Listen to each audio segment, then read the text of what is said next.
The request, the quiet suburban neighborhood of Woodbrook Bay, had always prided itself on its pristine lawns, large lakes, and tight-knit community.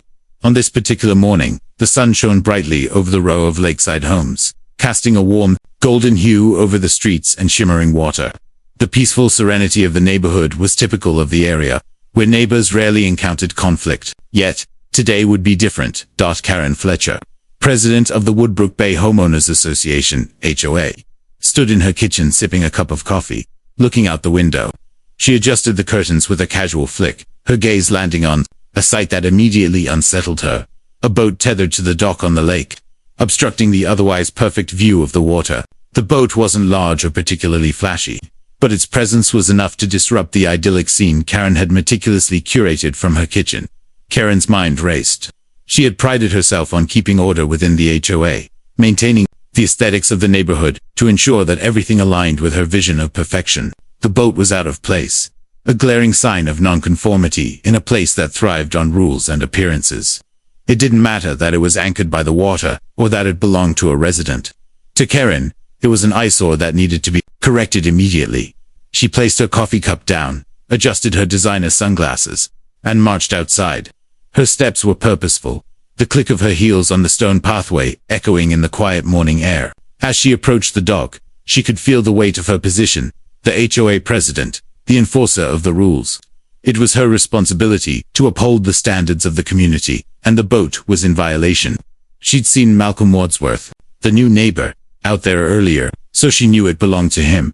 Malcolm Wadsworth had moved to Woodbrook Bay only a few months ago.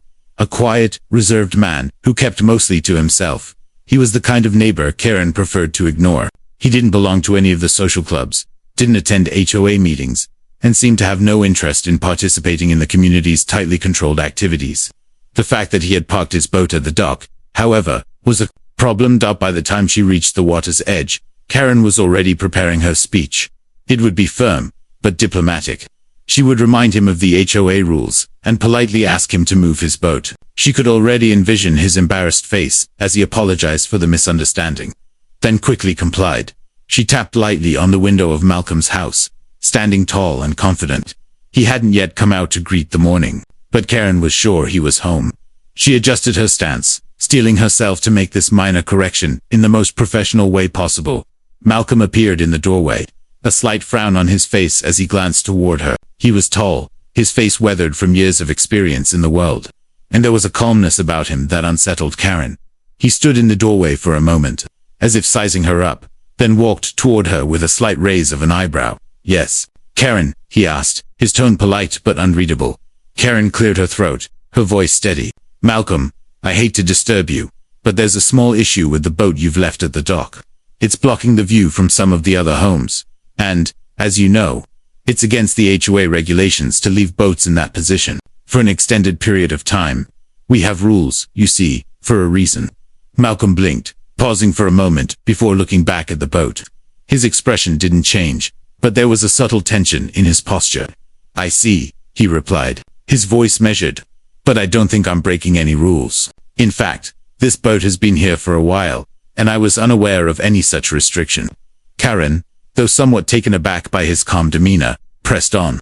"Well, the rules are clear, and the HOA can't allow such an inconsistency. It's about maintaining the community standards. If you don't mind, I'd appreciate it if you'd move it as soon as possible."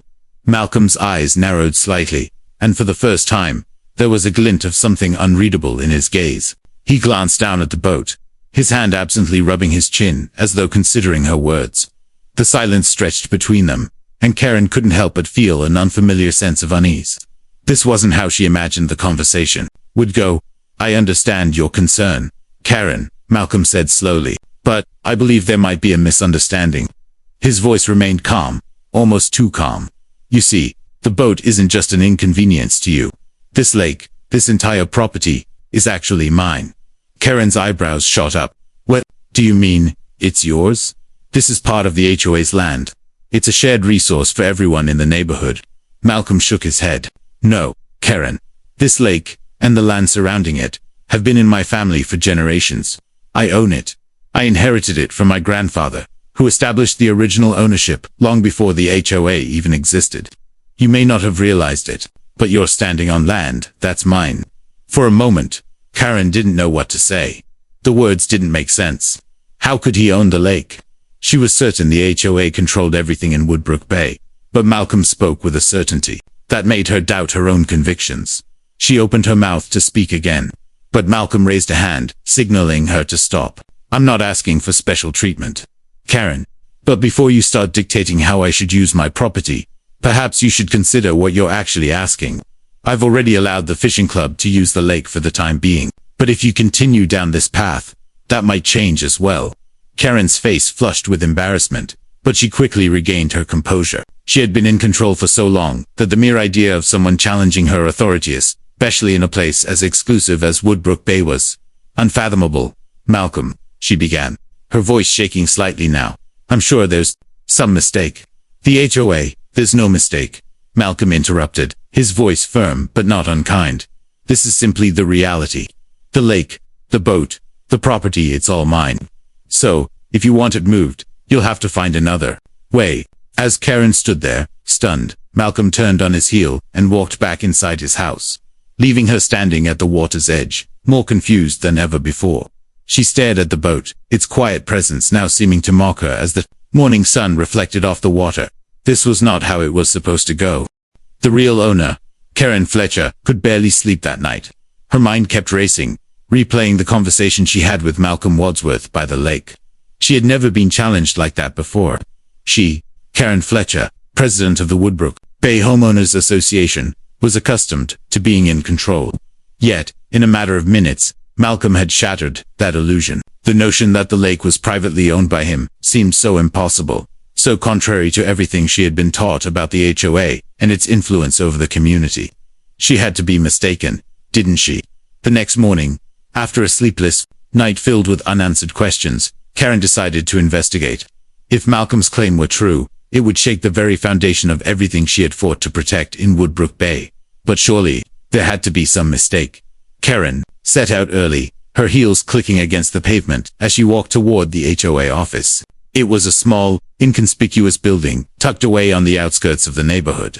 But to Karen, it was the heart of the community.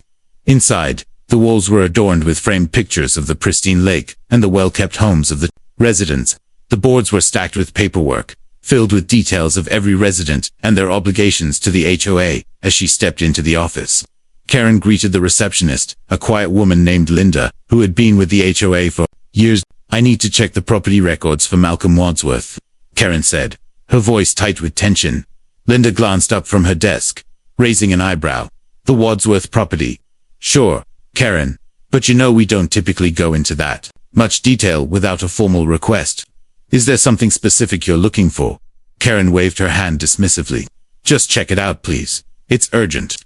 With a reluctant nod, Linda went to the filing cabinet and began sorting through stacks of paperwork. After a few minutes, she found what she was looking for. Here we go, she said, pulling out a large folder. She opened it and skimmed through the pages. Malcolm Wadsworth. He bought the property about a year ago. But wait, this can't be right. Karen felt a pang of unease in her chest. What do you mean, it can't be right? Linda hesitated, tapping her pen against the desk. According to these records, Malcolm doesn't just own the house. He also owns a significant portion of the land around the lake. In fact, it looks like he owns the entire lakefront property, including the lake itself. The HOA has no jurisdiction over it. Karen felt her breath catch in her throat. The whole lake, she repeated incredulously. How is that even possible? The HOA controls everything. I don't know what to tell you, Karen, Linda said softly, her voice almost apologetic. But it's right here in the documents. It was passed down from his grandfather. It's been in the Wadsworth family for decades. The walls of the small office suddenly felt much too close. Karen's head spun as she processed the information. Malcolm Wadsworth, the quiet, reserved newcomer, had inherited a vast amount of land and water. Land that was never intended to be a part of the HOA's dominion. A wave of anger surged through Karen, but she fought to keep it under control. She was the president of the HOA. She had the power to fix this, to regain control. But how? Karen leaned back in her chair, her fingers drumming nervously on the edge of the desk. So, how is it that none of this was ever mentioned? How did we not know this before? Linda shrugged, her face tense. I'm not sure. Perhaps no one bothered to check the deed thoroughly when he moved in. We've always assumed that the HOA had control over the lake and the land around it. But it looks like Malcolm's family has had ownership for much longer than we realized. Karen's mind raced as she stood up, pacing around the small office. This was more than just a slip-up. This was a direct challenge to her authority, to everything the HOA represented. She had always been able to dictate the rules in Woodbrook Bay, making sure everything adhered to the image of perfection she had worked so hard to cultivate. But now, with Malcolm owning the lake, her position was vulnerable. She needed to act fast. She took a deep breath, composing herself. This information stays between us, Linda. We can't let the community know about this just yet. I'll figure out what to do next. Over the next few days, Karen spent every waking moment strategizing. She was determined to reclaim control, to fix the problem before it spread any further. She called an emergency HOA board meeting, knowing she had to act quickly. As she sat in the conference room, waiting for the board members to arrive, Karen felt a knot form in her stomach. The power she had once taken for granted was slipping away. When the room was filled with her fellow board members, Karen stood up, her face a mask of authority. We have a serious issue, she began, addressing the group. Malcolm Wadsworth, the new resident on the lake, has made a claim that he owns the lake and the surrounding property. I've looked into it, and it turns out he's right. The lake and the land are his. The HOA has no jurisdiction over it. Gasps echoed around the room. The board members exchanged confused glances, their faces a mix of disbelief and shock. Karen quickly continued, her voice steady, but tinged with frustration. This is a direct threat to our control over the neighborhood. We can't let him have the final say on the lake. If we allow this, it will set a dangerous precedent. The HOA needs to maintain its authority. One of the board members, called a stout man with glasses, cleared his throat. Karen, this is unexpected. If he owns the lake, then what do you suggest we do? Karen's eyes narrowed. We need to approach this carefully. We can't just let Malcolm continue to do as he pleases. We'll need to send him a formal letter outlining the HOA's position and request that he comply with the community's standards. We can also look into the possibility of negotiating some kind of agreement that allows us to maintain some influence over the lake's usage. Another board member, Sarah, spoke up. But, Karen, if we push him too hard, we might escalate the situation. People will start questioning our authority, and that could hurt us in the long run. Karen didn't like the implication. She had spent years carefully crafting her image as a strong leader, someone who would not tolerate opposition. We can't back down now, Sarah, she snapped. If we let Malcolm run the show, the HOA will lose all credibility. We need to make our position clear. The room fell silent as the board members mulled over Karen's words. They knew she was right. This was a pivotal moment for the HOA, and they had to act fast. But the question remained, what would happen when they took action? The board members reluctantly agreed to send the letter, but there was a quiet tension in the room. They knew that this was no ordinary dispute. Malcolm Wadsworth wasn't like the other residents they had dealt with before, and his claim to the lake might just be the beginning of a much larger battle. That evening, as Karen sat in her office at home, drafting the letter to Malcolm, she couldn't help but wonder, could she really win this fight? Or had she underestimated the power Malcolm held over Woodbrook Bay? One thing was certain, this was only the beginning. And Karen Fletcher wasn't about to let anyone, especially a newcomer like Malcolm, take control of her neighborhood. The eviction. It was a warm, quiet afternoon when Karen Fletcher sat down at her desk, pen in hand, preparing the formal eviction notice for Malcolm Wadsworth. Her resolve had only hardened since her discovery of his land ownership. The HOA had always prided itself on its ability to control the community, and its ability to dictate what was acceptable, what was not. And now, Malcolm was challenging that control, threatening everything she had worked for. The letter she had drafted was firm and to the point. It outlined the HOA's stance. The lake, despite being Malcolm's private property, had long been considered a communal resource. The HOA could not allow one resident to control such a vital part of the neighborhood's infrastructure. If Malcolm did not comply with the HOA's rules, particularly regarding the use of the lake, the association would have no choice but to take further action. Karen carefully read over the letter, reviewing every word. She needed it to sound professional, authoritative, and unyielding. This was a matter of principle, her principle. The HOA could not, would not, bow to one man. Not now, not ever. Once satisfied, She sealed the letter in an envelope and instructed Linda, the receptionist, to send it via certified mail. It would arrive at Malcolm's door the next morning, demanding his immediate compliance. As Karen handed the letter to Linda, she felt a brief pang of doubt. Was she doing the right thing? The doubt passed quickly. She had a job to do, and this was just the first step in taking back control. The HOA's power would not be undermined by one rebellious resident. The next morning, as Karen sipped her coffee, she watched from her kitchen window, eager to see the fallout. A few moments later, she saw Malcolm walking out to his boat, his expression unreadable. He took a slow look around, almost as if he were aware of the letter arriving. Malcolm had always been somewhat of a mystery to Karen. He was reserved, unassuming, and kept to himself, until now. His quiet nature and lack of interest in HOA matters had made him an easy target for Karen's authority. But there was something else that unsettled her. Malcolm's composed demeanor, his ability to remain unflustered by her demands. It was as if he knew something she didn't. She watched as he untied his boat from the dock and pushed it into the water. For a moment, it seemed as though everything was moving in slow motion, the ripples in the water, the sunlight reflecting off the surface, the steady rhythmic motion of the boat as it glided across the lake. Then, in a sudden shift, Karen saw him glance back toward her house. His gaze lingered for a moment, and she felt a strange chill run down her spine.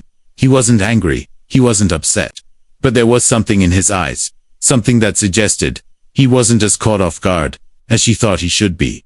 Later, that day, Karen received a call from Linda, who sounded slightly out of breath. "Karen, you need to come over here. It's about Malcolm." Karen's heart skipped a beat. "What happened?" she demanded. He's at the HOA office right now, and he's not alone." Karen's stomach turned. What was he doing there? She grabbed her coat and rushed to the office, her mind racing. Had he received the letter? Was he going to put up a fight? When Karen arrived, the front door of the HOA office was open, and she could hear voices inside. She walked in, and there, sitting at the large conference table, was Malcolm. But he wasn't alone.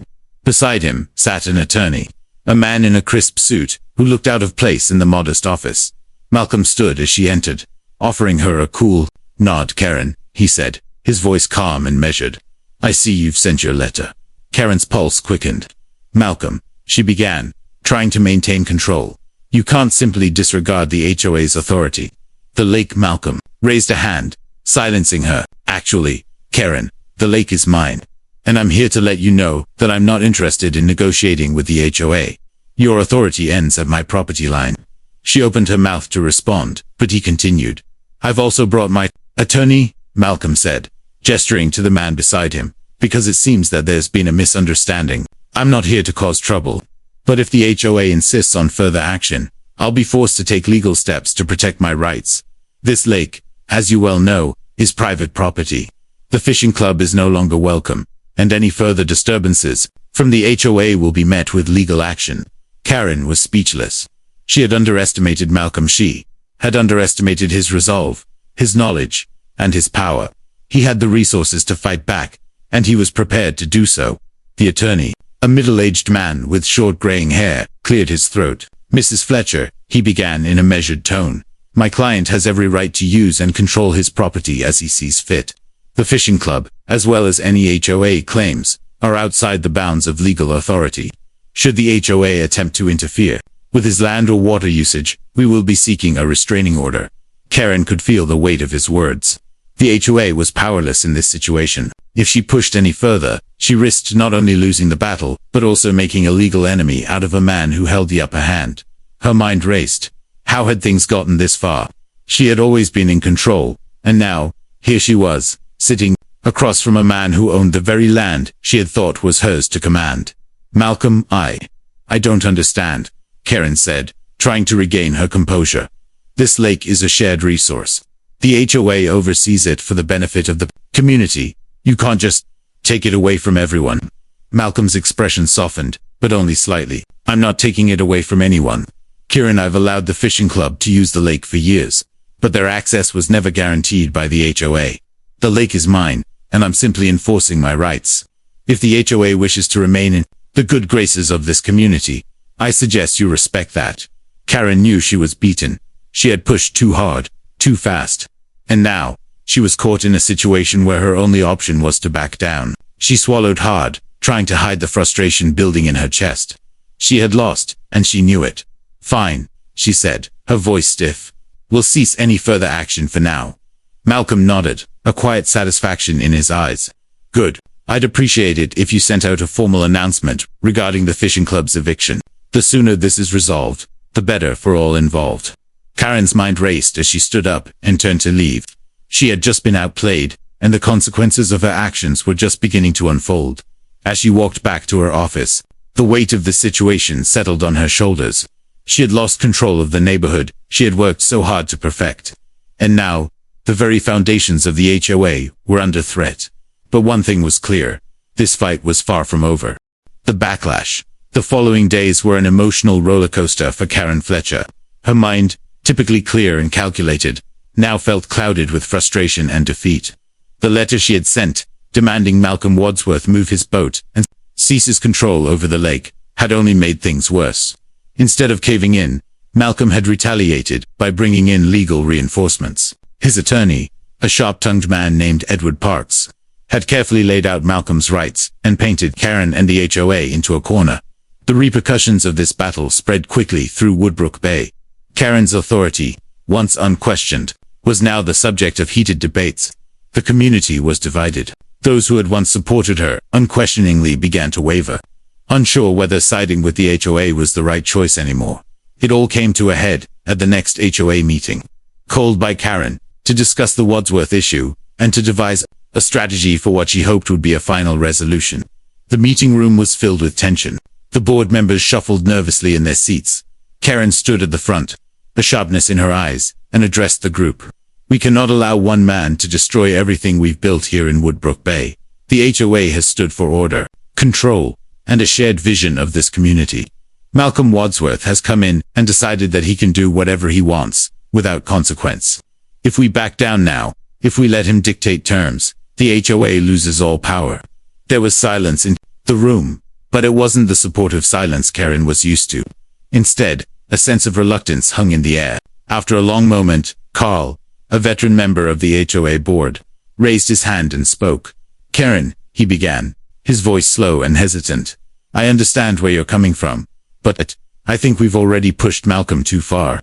The man owns the lake. He has every right to do what he wants with it." Karen's face tightened at his words. "That's exactly the point, Carl.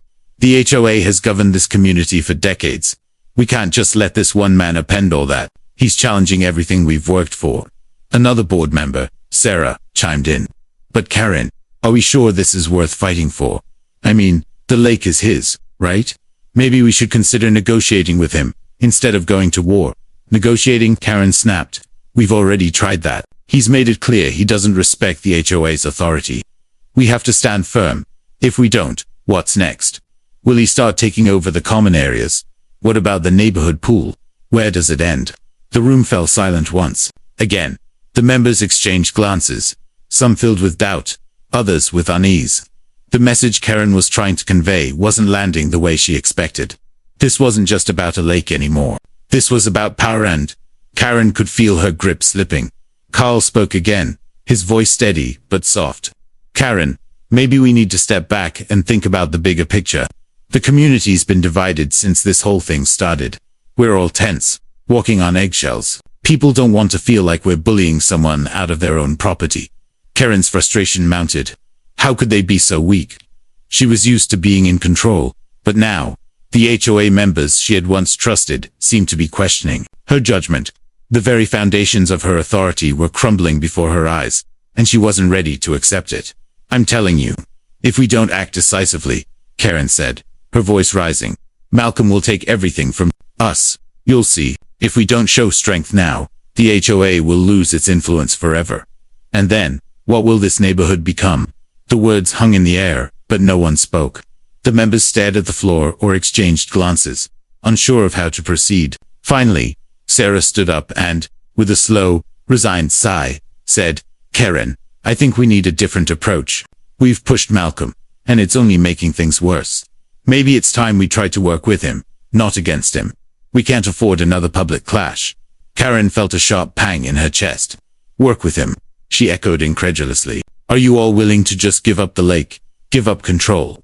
Let him walk all over us. But even as Karen said the words, she knew it wasn't that simple. The battle had already shifted. People were beginning to take sides. And the HOA's image was becoming more and more tarnished. Later that night, after the meeting ended with no clear resolution, Karen returned to her home. The house, once a sanctuary, where she could plan, think, and recharge, now felt suffocating. She paced around the living room, her thoughts spiraling. She needed to make Malcolm bend to her will. But what if he wouldn't? The phone rang, startling her from her thoughts. She glanced at the screen. Her longtime friend and ally, Margaret, from the local country club. Karen quickly answered. "Karen, I just heard the most astonishing thing," Margaret said in her usual gossip-laden tone.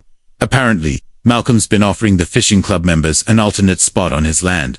A private section of the lake, where they can continue their activities without the HOA's interference. They're calling it Malcolm's Sanctuary."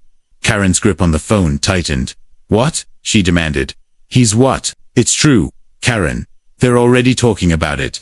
Some of the club members are even planning a celebration. There next week. It seems like he's already won them over."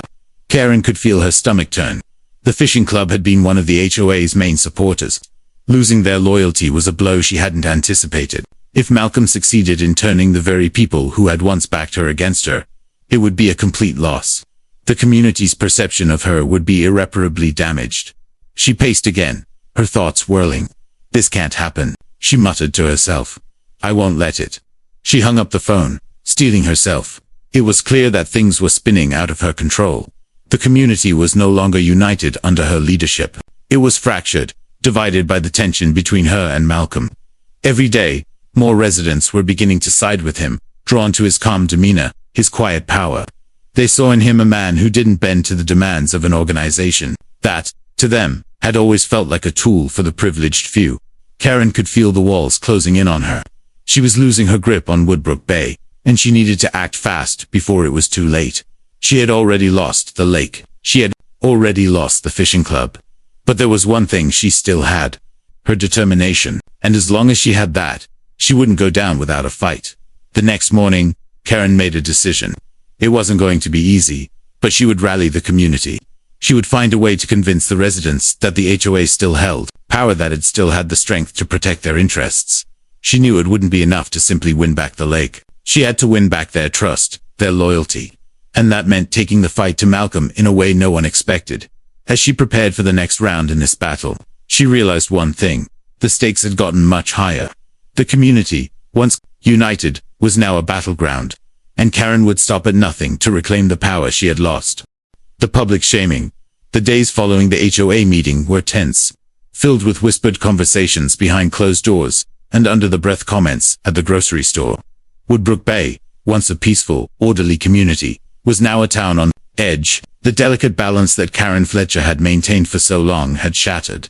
And now, every move she made was under scrutiny. Karen spent the next few days working tirelessly, drafting new letters, consulting with lawyers, and even considering ways to reach out to key community members. She was determined to regain control of Woodbrook Bay. After all, she had worked her whole life to become the pillar of the neighborhood. But, as each passing day brought more resistance, the weight of her decisions began to sink in. Malcolm, however, was proving to be a formidable adversary. His calm, composed demeanor only seemed to bolster his position, while Karen's once unshakable confidence began to crack under the pressure.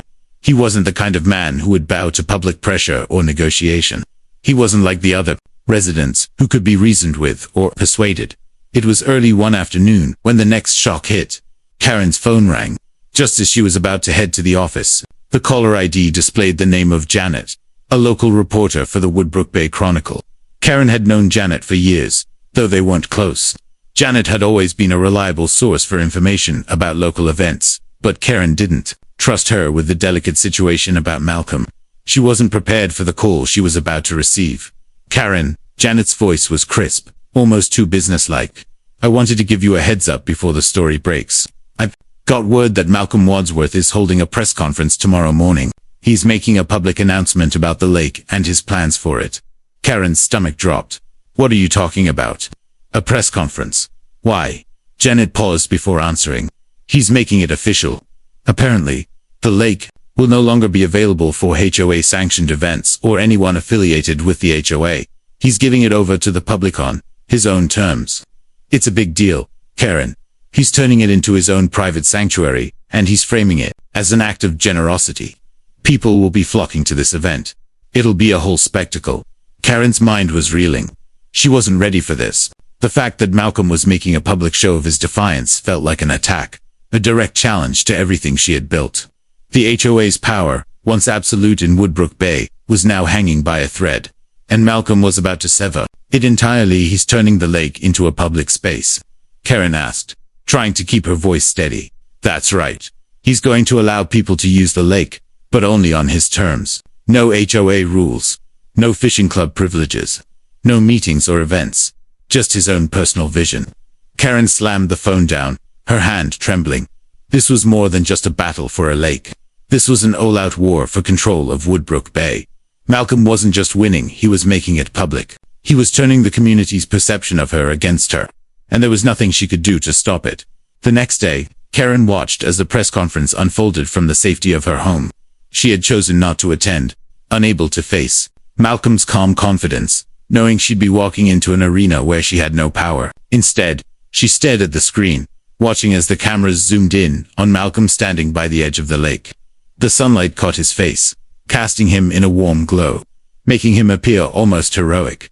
The reporter from the Chronicle, a young man named Greg, held the microphone out to Malcolm, who smiled politely before speaking to the camera.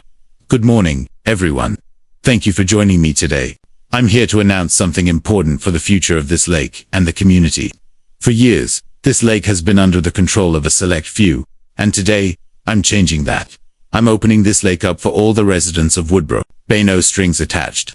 It's time we stop letting a handful of people dictate how this community should live. This is about inclusivity, about breaking the barriers that have kept some residents out and others in. The cameras panned over the gathered crowd, many of whom were applauding Malcolm's words.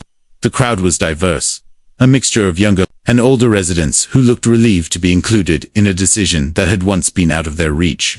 And as Malcolm spoke, Karen could feel her grip on control slipping even further.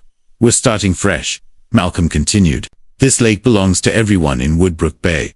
But there's one rule: respect. Everyone who uses this lake will be held to the same standard. There will be no exceptions, no discrimination. This is a new beginning for our community, and I'm proud to be the one to lead it. The applause grew louder as Malcolm spoke with unwavering confidence. Karen felt a wave of anger wash over her. How dare he stand there and act like the hero of Woodbrook Bay? How dare he position himself as the savior when it was her leadership that had kept things running smoothly for so many years?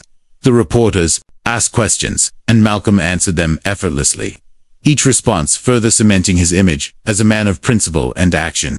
As the press conference concluded, the crowd dispersed, chatting excitedly about the changes. The lake, once a symbol of the HOA's power, was now a symbol of Malcolm's vision, his generosity, and his triumph over the HOA. Later that evening, as Karen walked through her home, trying to collect her thoughts, she could hear the murmur of conversations in the street. She walked to the window and peered out, watching as her neighbors congregated in small groups. Some of them were excitedly discussing the press conference. Others were offering their support to Malcolm, sharing their thoughts on how he had done the right thing. It was a slow realization, one she had been avoiding. The community wasn't just divided. It was turning against her. The very people she had fought to protect were now siding with the man who had come to dismantle everything she had worked for. She had lost control of the narrative. As the days passed, Karen's attempts to salvage her position became more desperate. She reached out to key members of the community, tried to arrange private meetings, but it was clear that the tide had shifted. No one wanted to listen to her anymore. They saw her as the woman who had tried to keep them out of something that rightfully belonged to them. She sat in her office, staring at the pile of letters and documents before her, unable to focus. The phone rang, snapping her out of her reverie. It was another reporter from the Chronicle. Karen, I just wanted to ask you for a statement, the reporter said, his tone casual but sharp. Malcolm's press conference seems to have been a big hit with the community, but I'm hearing from some residents that you're not taking the news well. Are you planning on taking legal action, or are you willing to cooperate with his vision for the lake? The question stung. The world was watching, waiting for her to respond, but all she could do was sit there, helpless, as the community she had worked so hard to shape began to slip away from her grasp. We'll see, Karen said finally. her voice thin. "We'll see what happens next." But deep down, she knew the battle was lost. Malcolm had won, and the HOA's once absolute grip on Woodbrook Bay had been shattered. The community had chosen its new leader, and Karen Fletcher, once the unchallenged force behind the HOA, was now just another figure in the background. The divide. The days after the press conference felt like a fog to Karen. The image of Malcolm Wadsworth standing by the lake, with the sun glinting off the water and the crowd of supportive neighbors applauding, lingered in her mind like a painful echo. It had been a direct challenge to her authority, to everything she had built over the years. Malcolm wasn't just taking control of the lake. He was dismantling the very foundation of her power, piece by piece. And yet, it wasn't just about the lake anymore. It was about everything, the very core of Woodbrook Bay's social structure, the carefully curated order Karen had imposed, and the fragile unity that had once been the hallmark of the HOA. Now, that unity was splintering, and the divide between those who supported Karen and those who followed Malcolm was growing deeper by the day. Karen knew she had to act. The longer she allowed this chaos to fester, the more the community would slip from her grasp. But even as she sat in her study, reviewing the documents from her latest meeting, Karen couldn't ignore the heavy feeling in her chest. This wasn't the fight she had expected. She had underestimated Malcolm. The one strong tie she had with the other HOA board members was starting to fray. Carl, Sarah, and the others were pulling back from her. They were afraid of the public backlash, of being on the wrong side of history.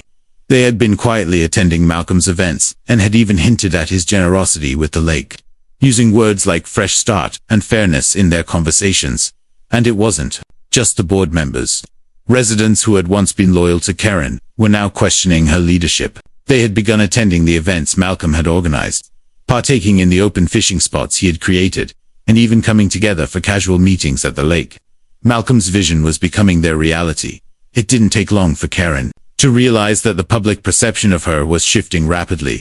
In the local cafes, in the grocery store, even at the post office, she could overhear people whispering about Malcolm's generosity, his progressive ideals, and how he was offering the lake to everyone, not just a few who had once held power.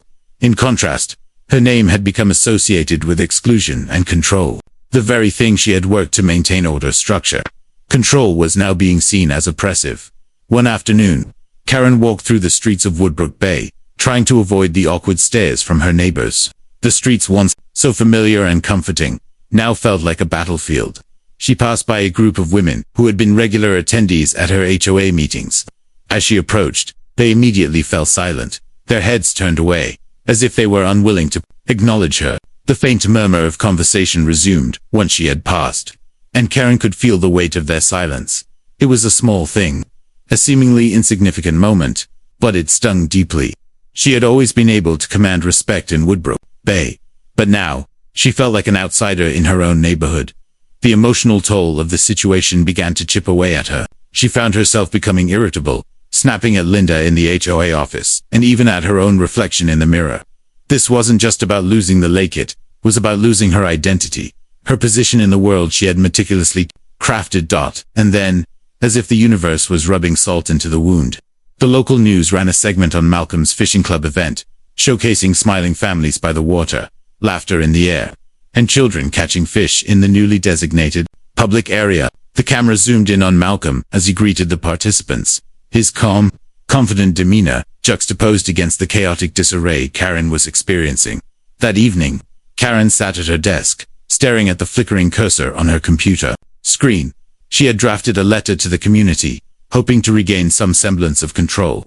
It was an open letter to the residents of Woodbrook Bay, but as she read over it, she realized it felt hollow. It lacked the strength she once commanded. The words seemed forced, apologetic almost, as though she were trying to convince them that she was still relevant, still in control. She closed the document with a frustrated sigh, pushing herself away from the desk. She needed to think. She needed to find a way to make the community understand why the HOA's role was so important. The lake wasn't just a space to be used, it was a symbol of the HOA's authority, and without that authority, she wasn't sure who she was anymore. The next morning, Karen went for a walk by the lake, hoping the fresh air would clear her mind. As she stood by the water, staring at the ripples, she saw Malcolm and a few residents gathered around, chatting and enjoying the sunlight. They looked like they belonged. Malcolm, The man who had once been a newcomer was now a fixture in the community, while Karen, the once indomitable president of the HOA, stood at the periphery, an outsider in her own home.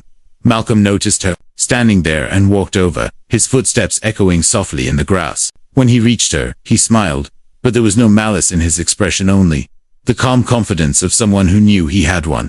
"Karen," he said, his voice soft but firm, "I know this has been hard for you. But the truth is, the community needed this. They needed change. And, I think, deep down, you know that too." Karen struggled to find her voice. For a moment, she stood there, staring at the water, unable to speak. Finally, she looked up at him, her eyes sharp with defiance. "You've taken everything from me, Malcolm. The lake, the community's trust. What do you want from me?" Malcolm's gaze remained steady, and he placed a hand on her shoulder, gesture that felt almost paternal. "I don't want anything from you, Karen. I just want you to understand that the world doesn't revolve around the HOA anymore. People want a fresh start. They want to be part of something that includes them, not excludes them." Karen shook her head, her frustration building. "And what happens to the HOA? What happens to the rules, the structure we've worked so hard to establish? You'll have to find a new purpose, Karen," Malcolm replied gently. "The community will still need structure, but it won't be the same structure you've built. This lake is just one part of that." As he walked away, Karen watched him rejoin the group of residents, all of them chatting, laughing, enjoying the freedom of a new reality. The sharp sting of defeat cut deeper than she could have imagined. She was no longer the leader of Woodbrook Bay, she was the outsider, left to witness the transformation of a place she had once controlled. The next few weeks brought no relief. Karen continued to hold her meetings, but the attendance dwindled. The board members who had once supported her were now speaking in whispers behind her back. Malcolm's influence had grown stronger, and the community, her community, was slipping away. The divide between those who still supported the HOA and those who had embraced Malcolm's vision was growing wider. The people who had once turned to her for guidance now saw her as a symbol of the past. And as Malcolm's presence grew more dominant, Karen began to understand the one thing she had been unwilling to acknowledge. She was fighting a battle she could no longer win. The divide was no longer just about the lake. It was about the future of Woodbrook Bay, and Karen Fletcher was no longer a part of that future. The reckoning, the soft chime of her phone broke the stillness of the room. Karen Fletcher sat in her office, her hands clasped tightly together as she stared at the wall. She hadn't answered many calls in the last few days. She didn't want to hear the whispers from those she once called allies, and she wasn't ready to face the harsh truths that seemed to come at her from every direction. But when the name on the caller ID flashed across the screen, Carl Langston, one of her longtime supporters, and one of the last remaining members of the HOA board, she knew she had no choice but to pick up. "Karen." Carl's voice was strained but measured. "We need to talk." Karen leaned back in her chair, her heart heavy with anticipation. "I know, Carl. I've been expecting your call. I'm coming over. We can talk more in person. But I'm warning you now, this isn't going to be easy." Karen's stomach twisted, but she didn't have the strength to argue. "I'll be here." Carl arrived just after noon, his face lined with the worry and exhaustion that mirrored Karen's own. He stepped inside, shutting the door softly behind him, and for a moment, neither of them spoke. Karen gestured for him to sit across from her, and they both settled into their chairs, the silence hanging heavily between them. "What's going on, Carl?" Karen asked, her voice barely a whisper. "What's everyone saying?" "I know the board's been meeting behind my back." Carl took a deep breath, his eyes avoiding hers for a moment. "I don't know how to say this, Karen, but the truth is, we can't keep going on like this. The community is shifting, and so are we. Malcolm's vision is winning over people. You know that, right?" Karen clenched her fists, her nails digging into her palms as she fought the surge of anger rising inside her. She had known the truth for weeks, but hearing it spoken aloud still felt like a punch to the gut. "I built this community, Carl," she said, her voice barely more than a whisper. "I spent years building something that people respected. I kept it orderly. I made it a place where families could thrive without the chaos of the outside world. I did that." Carl nodded, his face softening with a mix of sympathy and regret. "I know you did, Karen. But what good is order if it's built on exclusion? What good is structure if it stifles people's freedom? Malcolm's offering something that people need, whether we like it or not. He's offering openness, inclusion, things that we've kept locked behind gates for too long. Karen's breath caught in her throat. The words cut deeper than any of the public shaming she'd endured. This was the final blow, the truth she had been trying to ignore. The community wasn't just choosing Malcolm over her. They were choosing the very thing she had been afraid of. Change. Change that she had spent years avoiding. Change that, it seemed, was inevitable. Don't you get it? Karen said, her voice breaking slightly. The HOA was always about keeping people safe, keeping this community safe. Malcolm's vision is reckless. He's undermining everything we've built. Carl, we can't just let him take over. He doesn't understand what it takes to keep a community together. Carl sat back in his chair, his eyes tired but resolute. I think it's you who doesn't understand, Karen. It's not about the rules anymore. People don't want to be controlled. They want to be heard. Malcolm is offering them that, and whether we like it or not, it's working. Karen felt a wave of frustration rise within her, but she knew Carl was right. The very foundation of her power was built on the idea that the HOA was necessary, that without its structure, chaos would reign, but the community had grown tired of her rule. They had grown tired of the walls she had built around them. So, what now? Karen asked, her voice heavy with the weight of the situation. What do you want me to do? Step down, hand over the leg to Malcolm, and let him take control of everything. Carl's gaze softened, but his next words were blunt. It's not about stepping down, Karen. It's about finding a way forward. We can't keep fighting him. We need to find a way to coexist with his vision, not resist it. That's the only way we can heal this divide. Karen's chest tightened. The thought of letting go of her control, of surrendering to Malcolm's way, felt like a betrayal to everything she had worked for. She had always believed that the HOA was the backbone of the community. It had provided order, security, and a sense of belonging to those who followed its rules. But now, as the months went by, she was realizing that the people of Woodbrook Bay didn't see it the way she did. They saw it as a system of restriction, not protection. Malcolm won, Karen muttered, her voice barely audible. He's already won. I don't know what else to do. Carl leaned forward, his voice gentle but firm. Karen, it's not over yet. But you need to decide if you're going to keep fighting for something that's already slipping away, or if you're going to be part of the new chapter for this community. People still respect you, Karen, but they need to see that you're willing to change too. Karen sat in silence for a long while, staring at the desk in front of her. She thought about the years she had spent cultivating order, about the way she had built her identity around control. It had worked for so long. But now, as the sun dipped below the horizon, Karen realized something. The community wasn't broken. It was evolving, and if she didn't evolve with it, she would be left behind. I don't know how to make peace with this, Karen said softly. I don't know how to let go. Carl placed a hand on the desk, his voice calm and steady. You don't have to let go of everything, Karen. Just try to see the bigger picture. The community will still need structure, still need guidance, but it needs to be a structure that includes everyone. Not just the ones who fit into your vision, but everyone. And if you can accept that, if you can find a way to work with Malcolm and the others, maybe we can make something stronger together. Karen looked at Carl for a long moment, his words sinking in slowly. She had always thought she knew what was best for Woodbrook Bay. She had always thought she was the one who kept it together. But now, for the first time, she realized that she had been fighting the wrong battle. I'll think about it, Karen said, the weight of the decision pressing down on her. Carl nodded, standing to leave. Take your time. But know this, Karen, the community needs you, but it needs the new you, the one who's willing to adapt, to change. Don't let the past cloud your vision for the future. As Carl walked out the door, Karen sat back in her chair, feeling the weight of the conversation settling in. The fight wasn't over, but it was time for her to make a choice to either continue holding on to the past, or step into the future with Malcolm and the rest of Woodbrook Bay. It was a choice she knew she had to make, and it was a choice that would determine not only the future of the community, but also the future of Karen Fletcher herself. The legacy rewritten. The sun was setting over Woodbrook Bay, casting long shadows across the neatly trimmed lawns and quiet streets. The cool evening air carried with it a hint of autumn, and Karen Fletcher stood by her window, staring out at the neighborhood she had once ruled with unwavering certainty. The world outside was changing, and no matter how hard she fought against it, she knew that her era had passed. The decision Carl had urged her to make still lingered in her mind. She had spent the past few days reflecting, wrestling with her emotions, and grappling with the truth. The HOA, as she had known it, was no longer relevant. The community had spoken, and they had chosen Malcolm Wadsworth's vision for the future. She had resisted it for as long as she could, clinging to the familiar. But now, standing at the precipice of change, Karen knew she had to make a choice. Would she continue to fight, risking everything?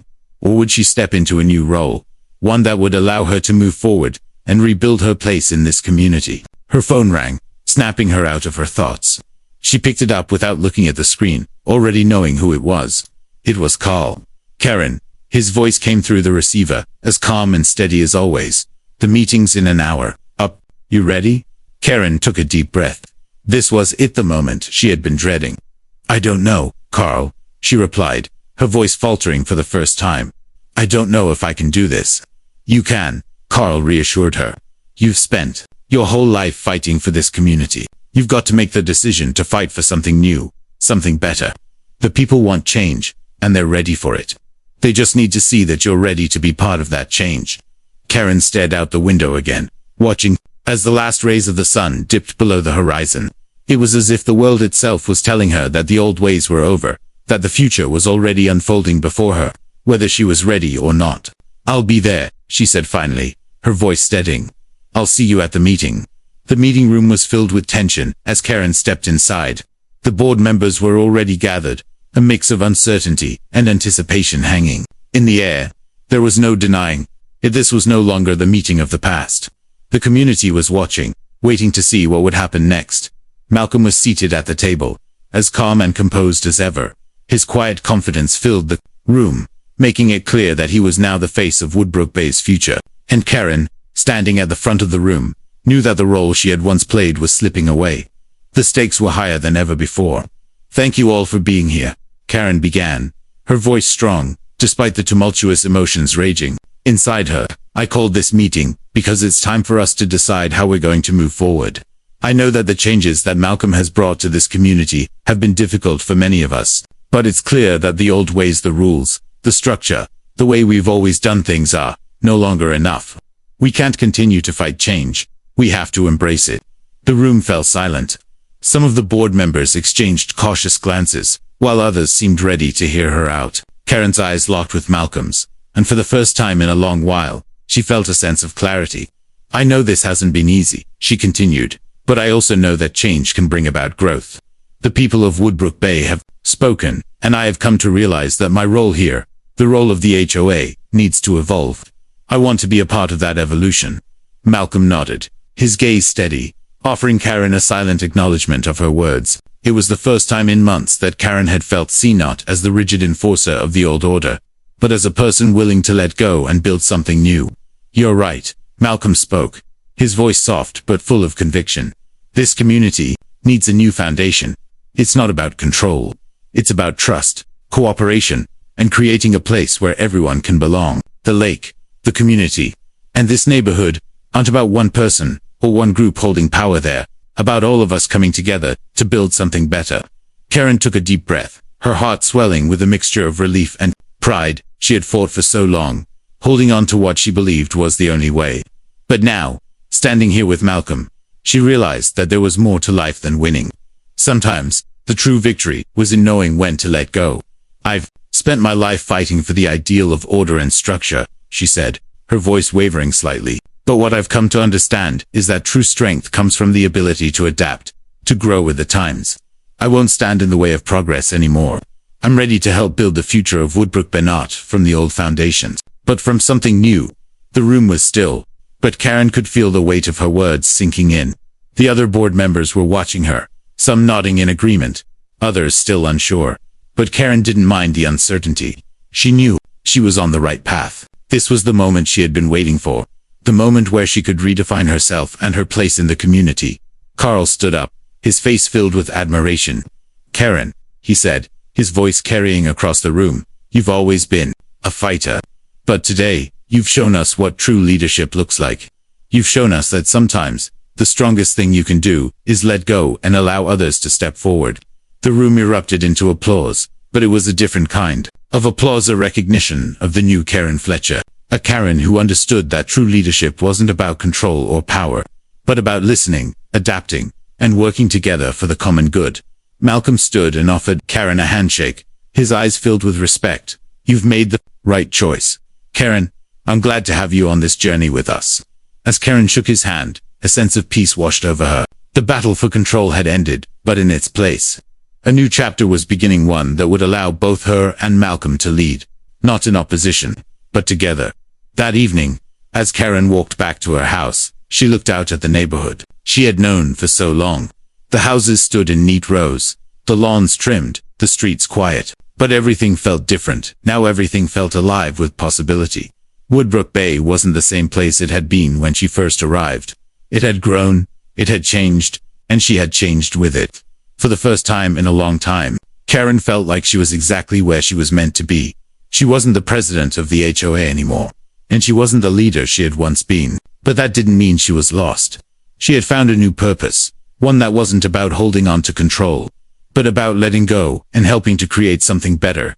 As the sky darkened and the first stars appeared overhead, Karen smiled. The legacy of Woodbrook Bay wasn't defined by power or control. It was defined by the people who lived here, the community they built, and the strength they found in each other. And in that moment, Karen Fletcher knew that the future of Woodbrook Bay was in good hands. It was hers and everyone else's together.